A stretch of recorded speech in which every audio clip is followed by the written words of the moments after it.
Nós já falamos em 2 programas sobre essa questão, mas eu acredito que tem muitas outras coisas antes de nós entrarmos na explicação do que seria o Gena, que você ainda gostaria de falar, Rafael, aproveitando esse espaço. Claro, não sei se vocês já perceberam, lendo através dos evangelhos, que o Senhor Jesus Cristo, ele nunca repreendeu os fariseus por sua doutrina, mas repreendeu pelo que eles são: legalistas, moralistas, acreditavam em uma vida maravilhosa após morte, como ali sendo amparados pelo próprio Abraão.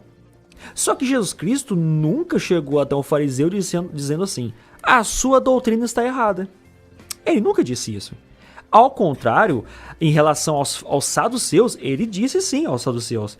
Disse que eles, em Marcos capítulo 12, no verso 18, diz o seguinte: então os saduceus, que dizem não haver ressurreição, aproximaram-se dele e lhe perguntaram, dizendo... E aqui vai explanar algumas questões.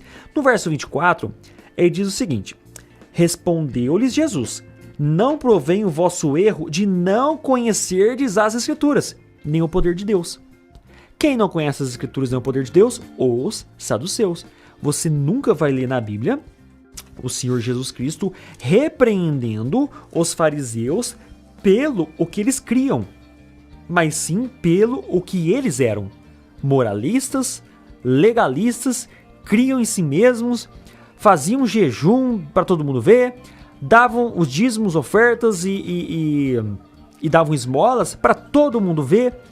Jesus Cristo, ele foi contra isso, mas em relação à doutrina dos fariseus, Jesus Cristo nunca combateu a falsa, entre aspas, doutrina dos fariseus. Então, suponho que o Senhor Jesus Cristo até cria sim na doutrina dos fariseus. Lá em Atos capítulo 23, o próprio Paulo, ele vai se igualar na questão doutrinária com os fariseus e não com os saduceus. Vamos fazer uma leitura rapidinho aqui. Atos 23, verso 6. Sabendo Paulo que uma parte do sinédrio se compunha de saduceus e outra de fariseus, exclamou: varões irmãos, eu sou fariseu, filho de fariseus. No tocante à esperança e à ressurreição dos mortos, sou julgado? Nós vemos aqui então que Paulo se colocou como fariseu. Agora, vamos lembrar uma coisa que Paulo escreveu lá em 2 Coríntios, no capítulo 12? Ele disse o seguinte: fui arrebatado até o terceiro céu, não sei se no corpo ou fora do corpo. Por que Paulo disse que ele foi arrebatado até o terceiro céu? Ele não sabia se foi no corpo ou fora do corpo. Porque Paulo, ele cria que após a morte, a alma sobrevive. Se ele não cresce que após a morte a alma não sobrevive, ele tinha deixado muito claro que ele foi até o terceiro céu no corpo, não fora do corpo. Então Paulo, ele crê que a alma sobrevive sem um corpo. Ok? Então, deu para você entender? Paulo crê que o espírito ou a alma sobrevive sem um corpo. Por isso que ele disse: fui arrebatado até o terceiro céu, não sei se no corpo ou fora do corpo. Agora, vamos pegar aqui uma literatura histórica chamada História dos Hebreus. Flávio Joséfo foi um historiador que ele viveu no ano 37 até o ano 100 do primeiro século. Então, ele nasceu um pouquinho depois da morte do Senhor Jesus Cristo. A história da pessoa de Cristo estava fresca. As seitas judaicas estavam ali presentes, enquanto Flávio Joséfo viveu. Até o ano 70, as seitas judaicas eram bem conhecidas em Jerusalém. E Flávio Joséfo vai escrever uma coisa interessantíssima em relação aos fariseus. Ele vai dizer que os fariseus criam na imortalidade da alma. Os saduceus não criam na imortalidade da alma. E os essênios criam na imortalidade da alma. Depois nós vemos que a perspectiva dos essênios era um pouquinho próxima à reencarnação. Porém, nessa literatura, eu vou fazer aqui uma breve leitura para vocês também terem uma noção que, historicamente, os fariseus eram imortalistas. Flávio Joséfo, no capítulo 2 de seu livro, na página 826, ele diz o seguinte: A maneira de viver dos fariseus não é fácil, nem cheia de delícias. É simples. Eles se apegam obstinadamente ao que se convencem que devem abraçar. Honram de tal modo os velhos que não ousam nem mesmo contradizê-los. Atribuem ao destino tudo o que acontece, sem todavia tirar o homem do poder de consentir. Depois ele diz: eles julgam que as almas são imortais, julgadas em um outro mundo e recompensadas ou castigadas segundo foram neste, virtuosas ou viciosas, e que umas são eternamente retidas, prisioneiras nessa outra vida, e outras retornam a esta. Eles granjearam por essa crença tão grande autoridade entre o povo que este segue os seus sentimentos em tudo que se refere ao culto de Deus e às orações solenes que lhes são feitas. Então Flávio Joséfo deixa assim muito claro que os fariseus, eles criam que as almas eram recompensadas ou castigadas após a morte, chamada imortalidade. Depois ele vai falar sobre os saduceus. A opinião dos saduceus é que todas as almas morrem com os corpos e que a única coisa que somos obrigados a fazer é observar a lei, sendo um ato de virtude, não tentar exceder em sabedoria os que ensinam. Então os saduceus, eles creem que não há muito o que fazer, não há anjo, não há ressurreição, não há nada. Simplesmente creia na lei de Deus, né? Tem uma vida de legalismo, né? E essa era a crença dos saduceus. Já os essênios, que é a terceira seita, Flávio Joséfo vai dizer que os essênios creem que as almas são imortais.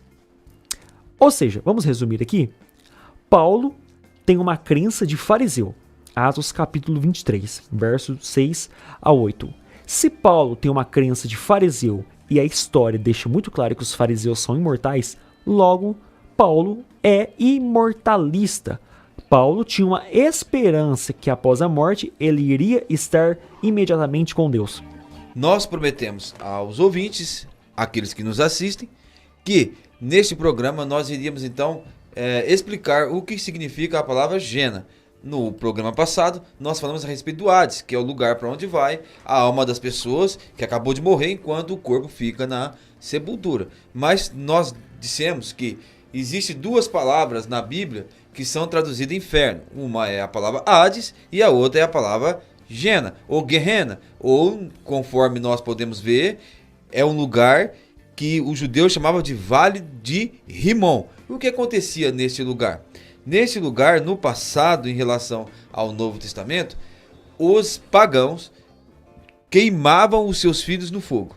Ali era um lugar aos arredores de Jerusalém, um vale estreito e profundo, em que os pagãos queimavam seus filhos no fogo e, em momentos na história dos judeus, até mesmo reis judeus chegaram a cometer esse pecado tão grande na presença de Deus de queimar os seus filhos no fogo. Mas o rei Josias, ele pegou e acabou com isso. Era um rei que temia a Deus e sabia que Deus não gostava desse tipo de coisa. Deus repudiava esse tipo de coisa. Então Josias acabou com o Vale de Rimon. Os filhos não foram mais queimados nesse lugar.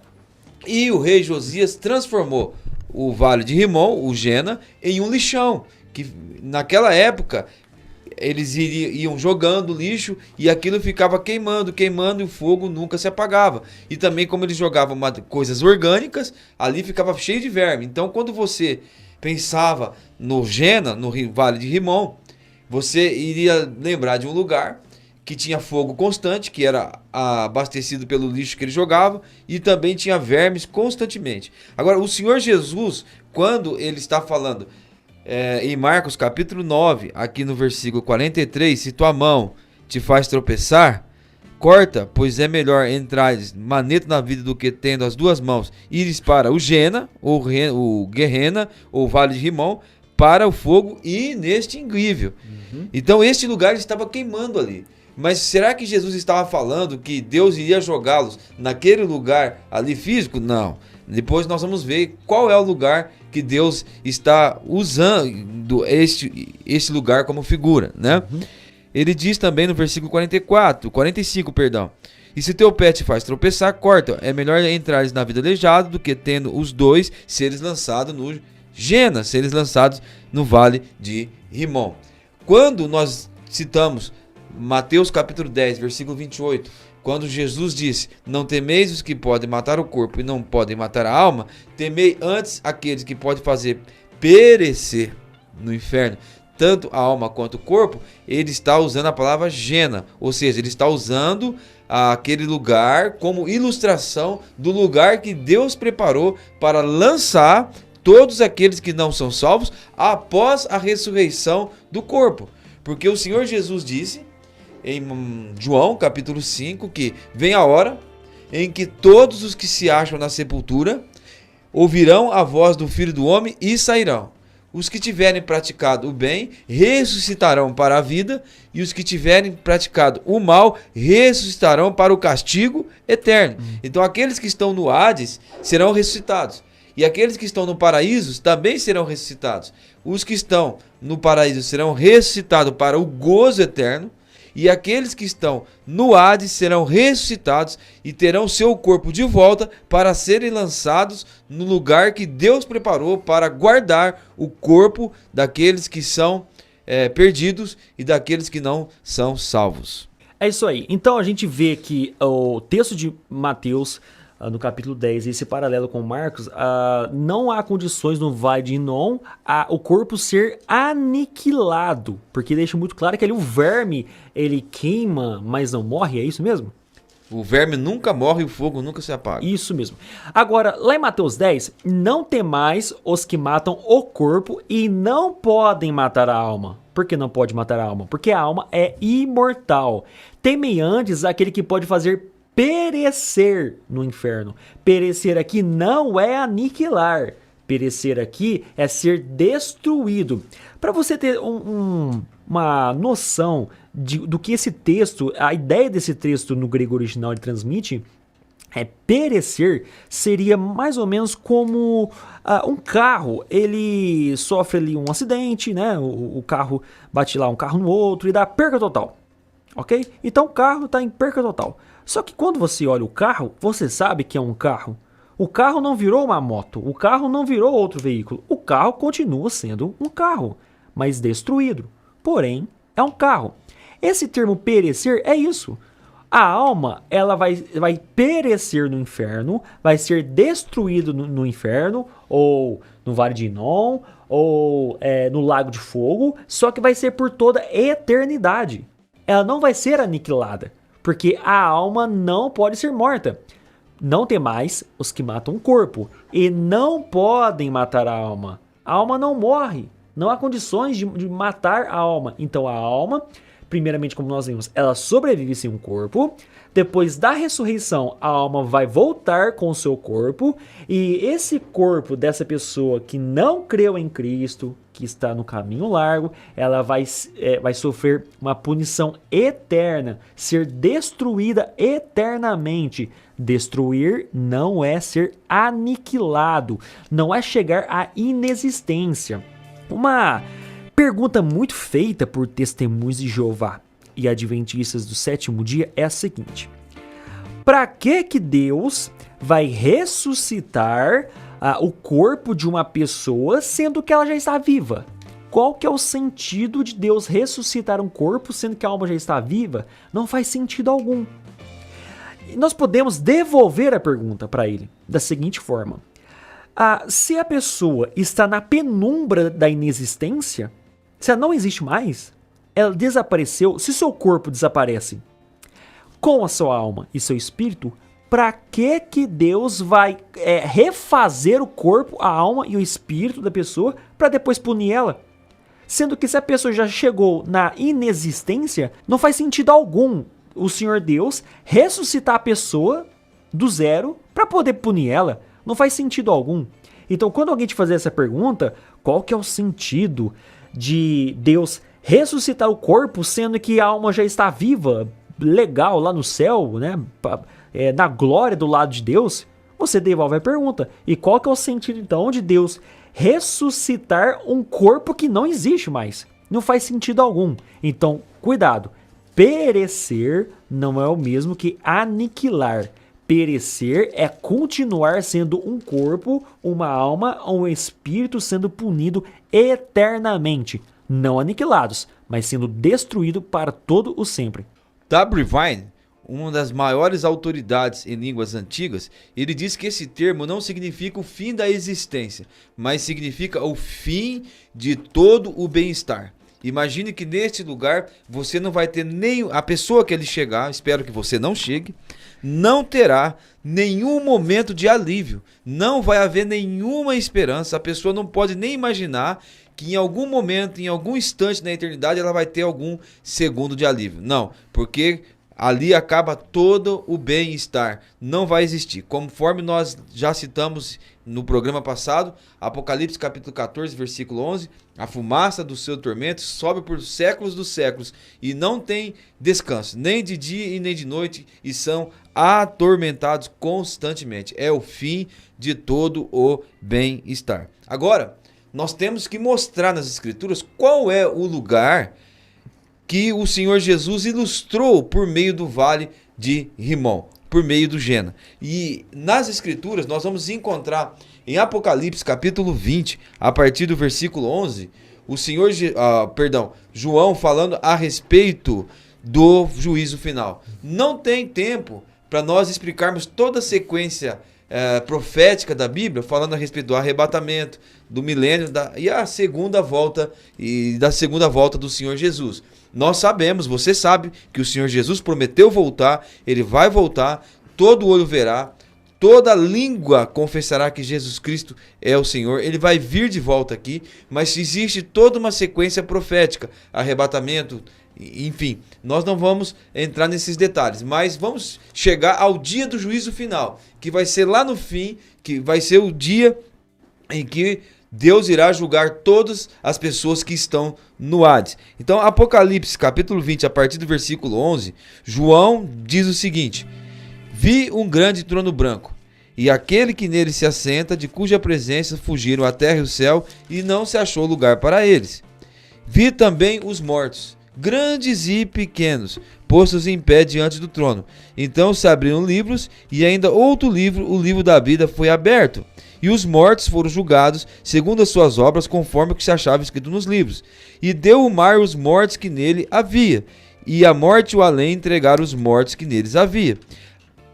E foram julgados um por um segundo as suas obras. Então a morte e o inferno, o Hades, foram lançados para dentro do lago de fogo. Isso prova que são dois lugares distintos. Isso. O inferno, onde a alma da pessoa estava, agora o outro lugar, que é o lago de fogo, que o Senhor Jesus queria ilustrar por meio do vale de Rimon, do Gena, está revelado aqui. É o lago de fogo. Então a morte e o inferno foram lançados para dentro do lago de fogo. Esta é a segunda morte, o lago de fogo.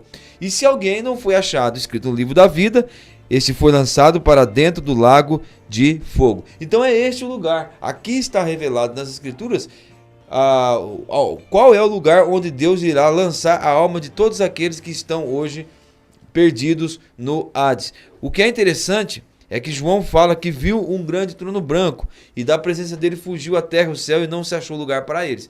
Então ele diz: eu vi os mortos, grandes e pequenos, em pé diante do trono. Veja, se a morte significasse aniquilação, como é que morto estaria em pé diante do trono?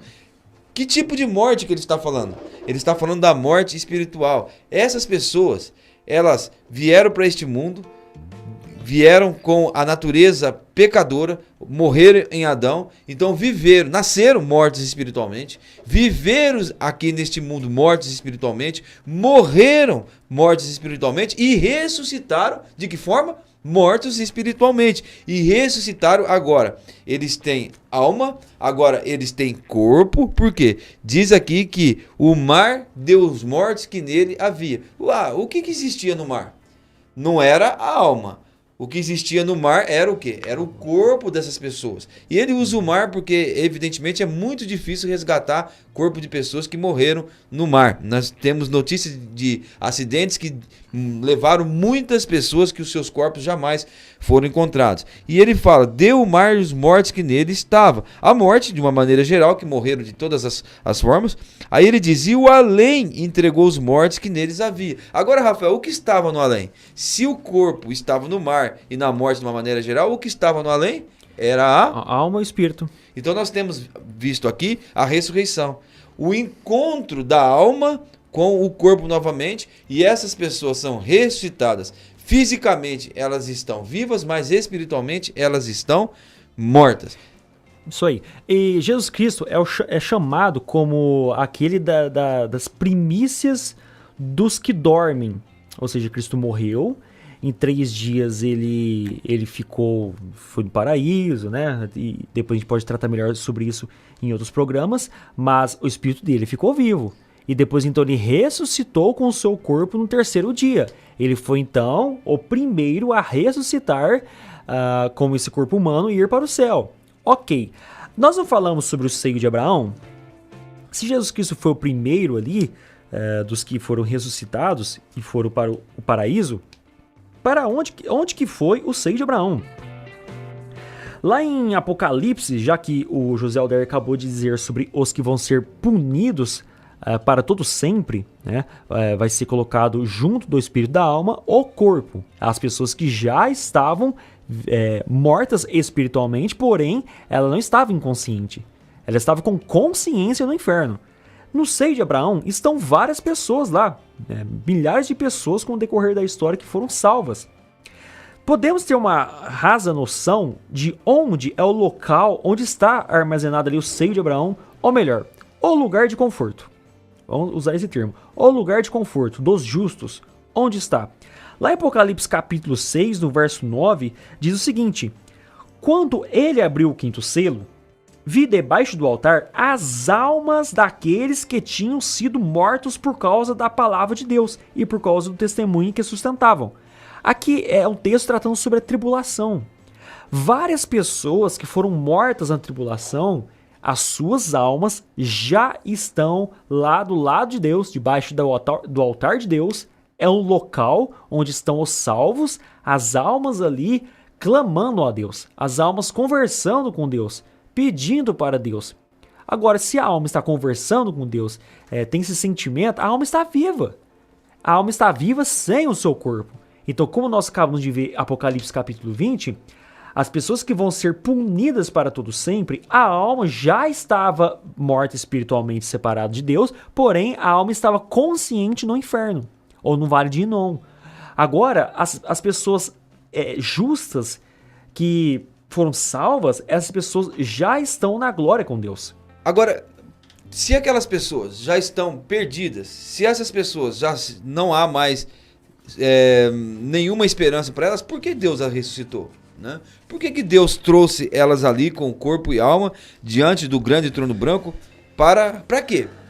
A resposta é a seguinte: Deus trouxe elas de volta para julgá-las, conforme nós podemos encontrar aqui em Apocalipse capítulo 20, dizendo que eles foram julgados um por um, segundo o versículo 13, segundo as suas obras. Uhum. Então veja, aniquilar a alma da pessoa daria um castigo igual a todos. Uhum. O que o juízo final não dá. O juízo final diz que será julgado um por um segundo as suas obras. Recordando de quando nós lemos Mateus capítulo 11, versículo 20, e o Senhor Jesus disse que haveria menos rigor para Sodoma e Gomorra do que para Cafarnaum no dia do juízo, nós entendemos que neste dia aqui o que vai estar sendo julgado é o grau de sofrimento que cada pessoa terá no lago de fogo. E aqui diz que foi julgado um por um segundo as suas obras. Então, chegamos à conclusão que o que está sendo decidido aqui nesse dia não é perdição e salvação, mas é o quanto cada pessoa irá sofrer. Uns irão sofrer muito mais e os outros irão sofrer menos, mas irão sofrer. Não é justo que uma pessoa que pecou muito sofra o mesmo castigo que uma pessoa aqui pecou menos. Deus é justo e vai decidir, segundo a obra de cada um, o quanto cada um vai sofrer no lago de fogo. E só para recordar, Apocalipse capítulo 20, versículo 11, versículo 10, diz assim: o diabo, o sedutor deles, foi lançado para dentro do lago de fogo, do mesmo lugar, e enxofre, onde já se encontram a besta e também o falso profeta, que são homens. E olha o que diz: e serão atormentados dia e noite pelos séculos dos séculos. Então essas pessoas aqui, elas não serão aniquiladas, porque elas estarão aqui com um corpo que será salgado com fogo, conforme Marcos capítulo 9, versículo 49, e estarão eternamente sendo castigadas, que cada uma dessas pessoas recebendo a justa retribuição por seus pecados. É isso aí. Como nós prometemos, a gente agora vai ler vários textos em que tem essa visão da imortalidade da alma e também refutar alguns textos que eles usam para provar a mortalidade da alma. Como, infelizmente, não vai haver tempo de trabalhar em cima de muitos textos, nós vamos pegar aqui os principais. A Igreja Adventista do Sétimo Dia, principalmente eles afirmam que Ezequiel 18 prova que a alma morre através do seguinte texto: a alma que pecar, essa morrerá. Ezequiel 18, 4. A alma que pecar, essa morrerá. Você vai ver, esse versículo é muito comum em debates em Facebook, comentários no YouTube e literaturas adventistas. E eu estou usando aqui a Igreja Adventista, usando ela como referência, porque eu estou com o mesmo livro em minhas mãos. Primeiros Escritos, na página 218. Olha o que a escritora Ellen White, que ela é uma profeta, segundo eles, tá? Não que a gente considere ela como uma profeta, porque ela errou muito. Ela escreve o seguinte: foi-me coisa surpreendente a ver Satanás tão bem conseguido fazer os homens crerem que as palavras de Deus, a alma que pecar, essa morrerá. Entre aspas, Ezequiel 18, 4, 20. Ela acredita que quando nós lemos esse texto, alma que pecar, essa morrerá, quando nós temos uma visão imortalista, ela acredita que nós estamos primeiramente sendo usados por Satanás. E ela também vai se utilizar de Gênesis no capítulo 3, que depois nós vamos tratar sobre ele. Bom, ela citou Ezequiel 18 no livro dela e coloca o texto do versículo 4 ao versículo 20. Só que ela esquece de colocar o versículo 21, ou não quer colocar o versículo 21. E eu vou te explicar aqui o porquê. O texto diz o seguinte, Ezequiel 18, do 4 ao 7. Eis que todas as almas são minhas, como é a alma do Pai. Assim também a alma do Filho é minha. A alma que pecar, essa morrerá. Sendo, pois, o homem justo, praticando juízo e justiça, não comendo sobre os montes, nem levantando os seus olhos para os ídolos da casa de Israel, nem contaminando a mulher do seu próximo, nem se chegando à mulher da separação, não oprimindo a ninguém, tornando ao devedor o seu penhor, não roubando, dando o seu pão ao faminto, e cobrindo o nu com roupa.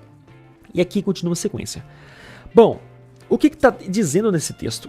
Está dizendo sobre uma pessoa de Israel que não está cumprindo as leis e os mandamentos, e a própria lei mostra que a pessoa que transgride a lei, ela morre mesmo. Por exemplo, o transgressor do sábado pode ser apedrejado até a morte, um feiticeiro pode ser apedrejado até a morte, um leproso é jogado fora do arraial, né, fora de Israel.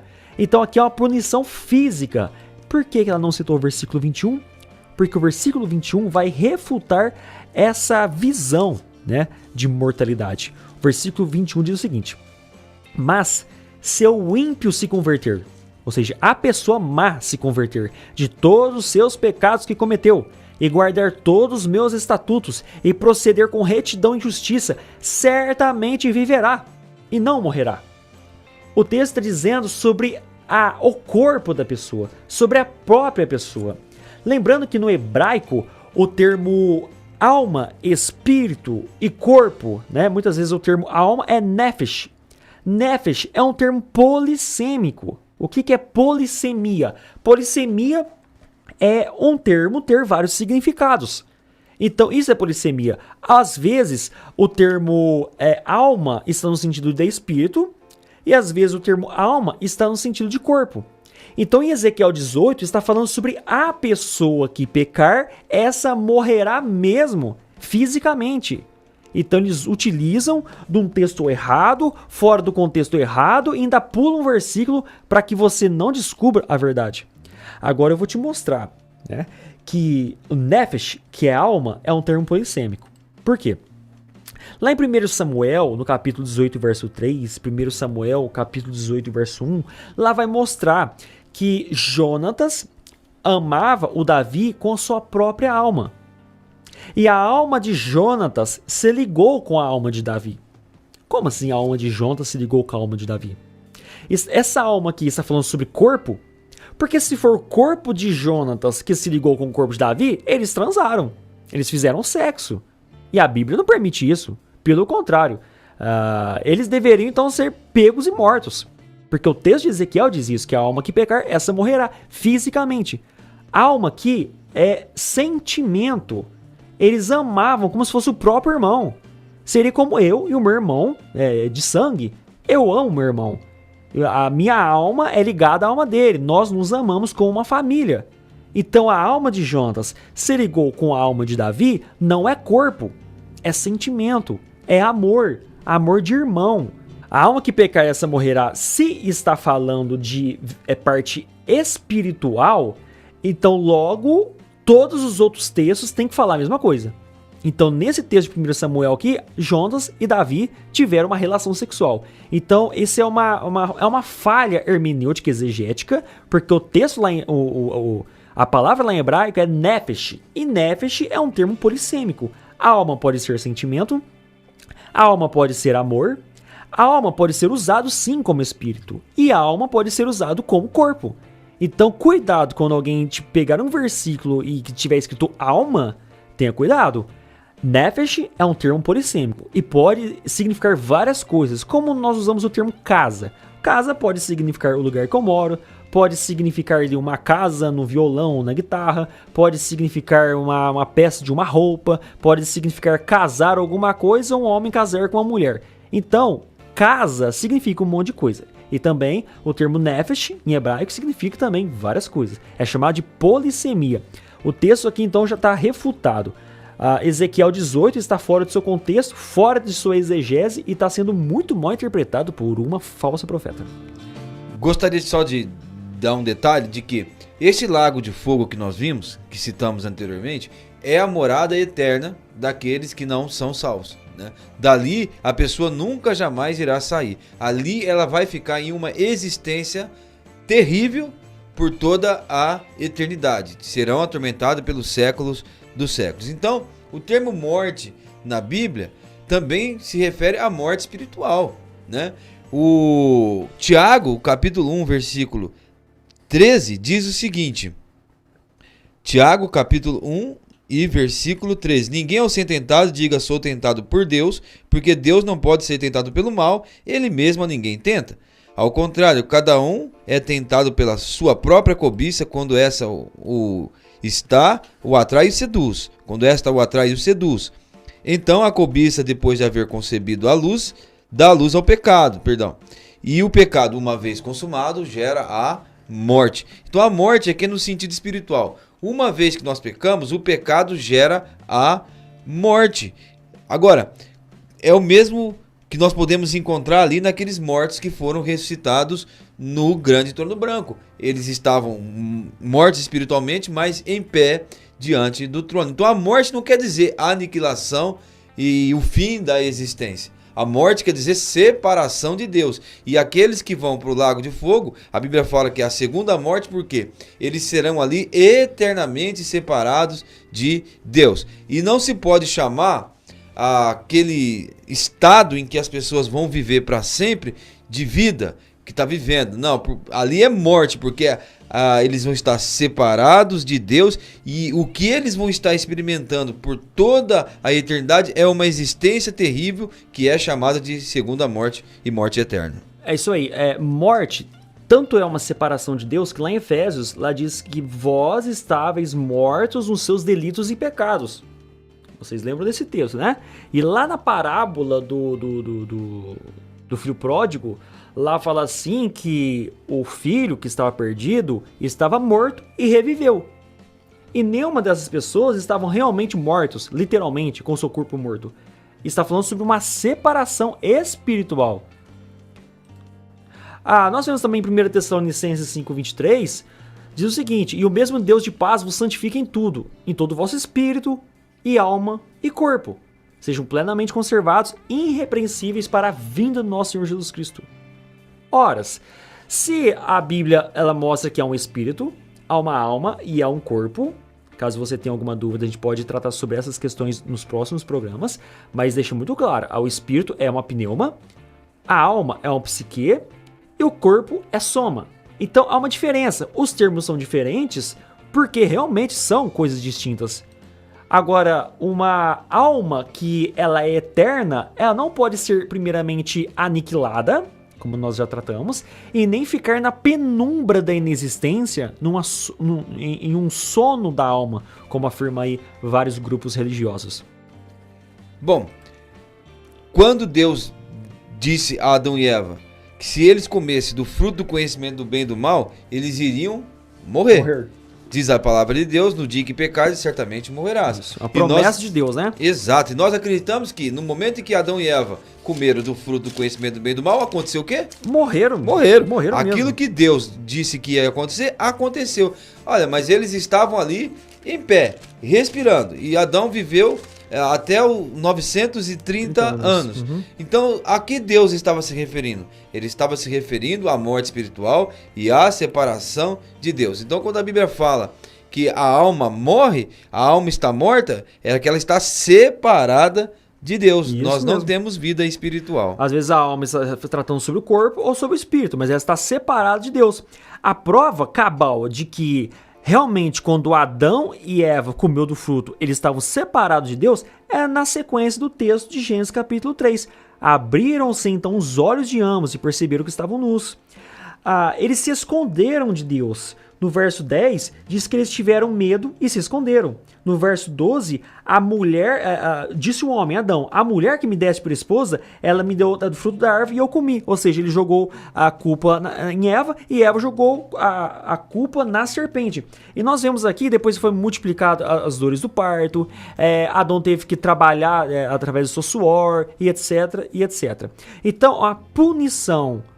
essa punição de Adão e Eva é uma prova de que eles estavam separados de Deus. Agora, uma coisa bem interessante. Principalmente os adventistas do sétimo dia afirmam, né, porque Ellen White escreveu no seu livro Primeiros Escritos que isso é uma doutrina satânica, porque nós não acreditamos no que está escrito em Gênesis, capítulo 2 e capítulo 3. Ora, se nós acabamos de dizer aqui que Adão e Eva estavam separados naquele momento, nós acreditamos que eles morreram, sim, primeiramente espiritualmente e depois em carne. Agora os adventistas do sétimo dia, as testemunhas de Jeová, vão afirmar que Adão e Eva pecou, né, comeu do fruto proibido, e a punição de Deus foi 930 anos depois. Nós acreditamos que certamente morrerás no ato. Quando Adão e Eva comeu do fruto, certamente no ato eles morreram. Ou seja, foram separados de Deus. Na visão adventista, o testemunho de Jeová e de quem crê nessa doutrina, a punição de Deus aconteceu 930 anos depois. Ou seja, nós cremos que eles morreram sim, num ato, no mesmo momento. Diante de tudo que nós vimos nesses 3 programas, qual o conselho que nós podemos dar para os nossos ouvintes, para aqueles que também nos assistem? É que você deve se preocupar com o que vai acontecer com a sua alma. O profeta diz: prepara-te para te encontrares com teu Deus. Você está preparado para se encontrar com Deus? Se você não está preparado, se você não conhece as Escrituras, você precisa se voltar para Deus, você precisa se voltar para as Escrituras, porque É muito, muito, muito sério.